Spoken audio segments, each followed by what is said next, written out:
महोबा जिला के ब्लॉक कबरई अंतर्गत आने वाला पहरा गांव, जहां पर पहाड़ धंसने से 4 मजदूरों की मौत हो गई। लोगों ने बताया कि उस पहाड़ में होल्ड कर रहे थे, जब ही पहाड़ धंस गया था और 4 मजदूरों की मौत हो गई थी।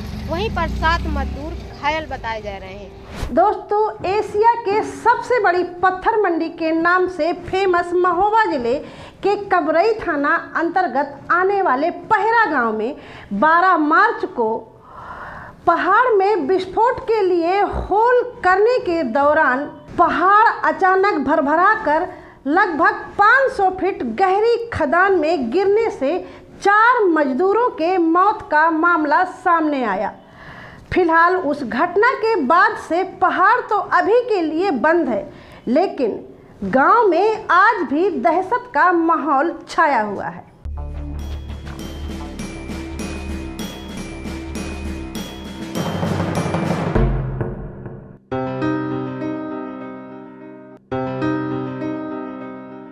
मेरी जासूसी कहती है कि खनन यहाँ का मुख्य रोजगार है। लोगों का यही एक चारा है रोजगार का, इसलिए आए दिन इस तरह की घटनाएं होती रहती हैं। प्रशासन सिर्फ कार्रवाई के लिए ढाढ़स बंधाता है उस समय, लेकिन सच तो ये है कि ऐसे मामलों में अक्सर समझौता होता है। आपके बच्चे ने बताया कि 4 से 10 लोग वहाँ दब चुके हैं, आप हमको हॉस्पिटल ले गए, हम तो बेहोश हो गए थे। यहाँ हॉस्पिटल में आप थोड़ी हमारा दिमाग फला, सही बात करी है हमने। बोल तुम वहाँ पहुँच जाओ खदान पर, वहाँ तुम्हारे कुछ अपने भैया ने हुआ तो दब भी गए, वो मिले ही नहीं, तो वहाँ जाकर के देख लेना। फिर हम भगे थे वहाँ से आकर के पहुँचे, फिर वहाँ देखा तो मिल गई थी ये बच्ची, मछली वो खा गई। हाँ, अभी हमारे बुआ की लड़का थे भैया। क्या नाम था उनका? उनका राम मिलन। पहरा के हैं? हाँ, पहरा जी। नहीं, हम लोग नहीं जा पर, हम तो यहीं आए हैं। फोन किया हम भैया ने, हम लोग यहीं पे आ गए।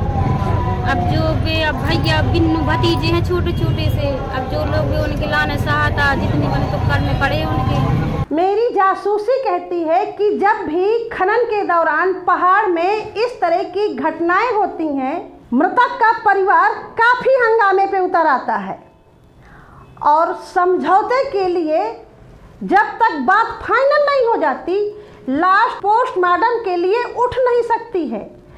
काफ़ी बहस होती है। एक तरफ महिलाएं लाश के पास बैठे रोती भी लगती रहती हैं, तो दूसरी तरफ जो उनके परिवार के लोग रिश्तेदार होते हैं, जो थोड़ी शिक्षित होते हैं, नेता टाइप के होते हैं, वह मुनीम से मिलकर के 5 लोग समझौते की बात कर रहे होते हैं।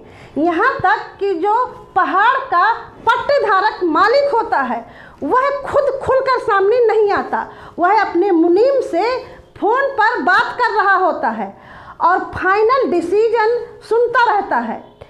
जितने में ही उनका पर्ता पड़ता है, उस तरह का जब मामला सामने आता है और समझौता फाइनल हो जाता है, तो उनको पहले पैसों का चेक थमाया जाता है। इसके बाद बॉडी को पोस्टमार्टम के लिए भेजा जाता है। खनन का काम तो बहुत पहले से हो रहा है, लेकिन पहले जब भी किसी मजदूर की पहाड़ में खनन के दौरान मौत होती थी, तो 2 या 2.5 लाख रुपए के बीच ही समझौता हो जाता था।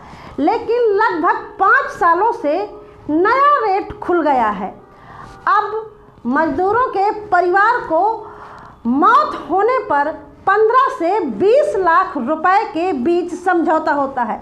पहरा पहाड़ में दबने से जो 4 मजदूरों की मौत हुई है, उसमें से 2 परिवार गांव के हैं, तो गांव के लोगों को 16-16 लाख रुपए में समझौते की बात गांव द्वारा पता चली है। तो वहीं जो 2 परिवार के लोग बाहर के हैं, उनको 15-15 लाख रुपए की बात बताई जा रही है। लेकिन हाँ, जिन परिवारों के लोग खत्म हुए हैं, वह परिवार समझौते की बात किसी के सामने नहीं बताना चाहते कि कितना मिला है। 3-4 घटना 5 घटना हुई थी। अच्छा, पहली घटना में कई घटना भई है और ऐसे समझौता हो जाता है। ऐसे समझौता हो जाता। पहले तो 1,00,000 2 लाख में 14-15 लाख रुपया दे। अच्छा, पहले कम में होता था। अरे 1,00,000 2 लाख में हो जाते काम। अब सरकार से क्या दबाव हो, कभी नहीं कहा सकते। नहीं, सरकार थोड़ी ना वो करती है, वो तो क्या कहते हैं ठेकेदार और उसके बीच होता है ना। हाँ, कुछ मतलब ऐसा हो जाता है, पैसा के बल से सब हो जाए, पैसा में सब दबाव है।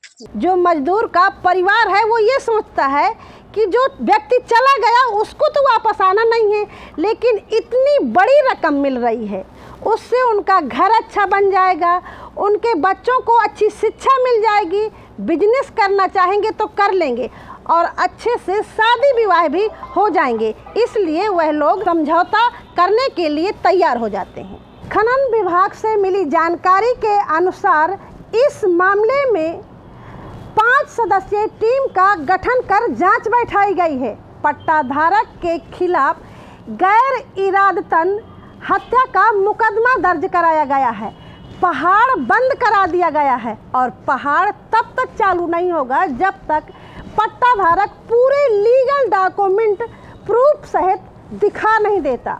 तो वहीं महोबा डीएम का कहना है कि उनको जो कुछ कहना था उन्होंने उसी समय कह दिया, बाइट दे दिया, 1 नहीं 2 नहीं 3 बार बाइट दे दिया, यहाँ तक कि प्रेस विज्ञप्ति भी जारी कर दी।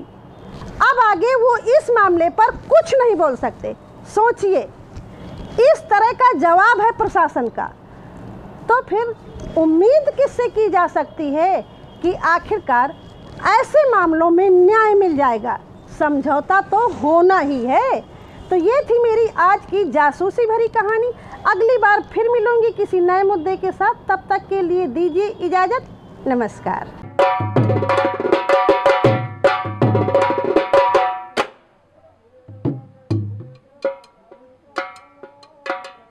खबर लहरिया, आपकी खबर आपकी भाषा।